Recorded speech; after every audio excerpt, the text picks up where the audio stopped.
It takes an incredible amount of skill to land a plane on an aircraft carrier. Today we're doing the top 5 amazing aircraft carrier landings.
It was a normal flight day. We were going out to repunch currency for landing at the ship in the evening. There was nothing crazy about it. I took off, and as I was climbing away from the deck, I put my gear up, realized I had a gear malfunction, so I immediately pulled the power back, slowed the aircraft down so I wouldn't overspeed the landing gear, and then went just above the ship at about 2,000 feet and started talking to Paddles, who's another jet pilot in the tower that controls us when we land. They're also up there if we have a problem. They have their book reader. They help us walk through the situation since we're a single piloted aircraft. For a while I flew by the ship, did an approach at 300 feet so he could see my landing gear and give me an idea of what was going on, and determined that my nose gear did not come back down. At this point it's time to figure out how do I get the jet back on the deck safely with only 3 landing gear. So eventually Major Murphy came over the radio and told me that the ship had this amazing invention that was like basically a stool that was built specifically for this reason. The ship has a lighting system on what we call spot 7 that we use to land at an exact spot every time. So the difference with this landing was that I was going to step it down 50, 40, 30, 20 feet to make sure I was aligned and stabilized before Major Murphy would clear me to land at 20 feet, so that it's had the best chance to actually put the nose on the stool. So I come in, and at this point I've kind of forgotten that I don't have a nose gear. I'm just focused on landing. That's what I decided I had to do. So I'm at 20 feet stabilized, and I can't see the stool. I don't even know it's there. I didn't see it coming over the end of the ship. I looked for it. I remember looking for it and thinking, oh boy, this is going to get interesting. So I never saw the stool. So I go to idle. I remember my main gear hitting and all of a sudden my nose dropping, and it dropped more than I expected. But at that point, I was along for the ride. I don't remember feeling it bounce like it did on the videotape.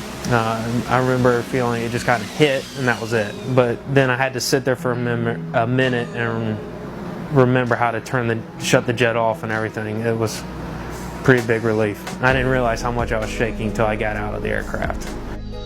The most interesting part, looking back at the video and watching the video, was I didn't realize that nobody was on the flight deck when I came over to land in case something went wrong, went bad.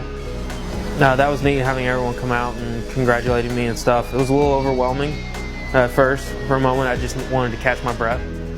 We pride ourselves at landing on the ship perfectly like this, in the same spot every time, and doing the same thing over and over again. Here's a few more that didn't quite make the list. The missing left wheel and makes a safe landing. The plane handling crews take every precaution.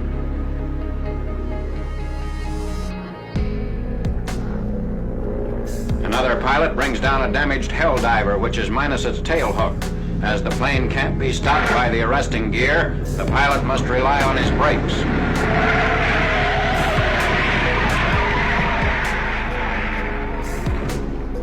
This ship is trailing smoke as the pilot covers the last yards to the carrier.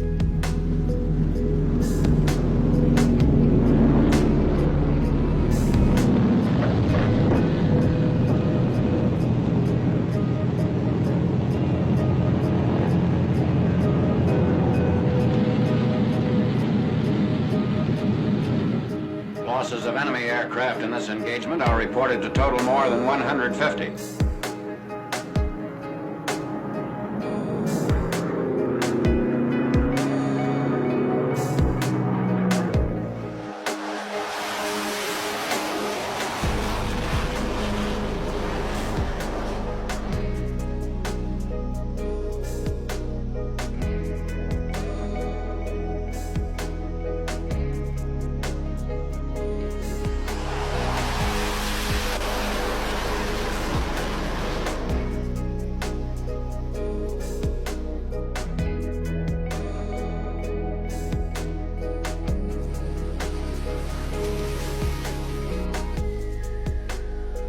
Subscribe for more Top 5 videos, and check out my previous upload on the Top 5 amazing helicopter landings.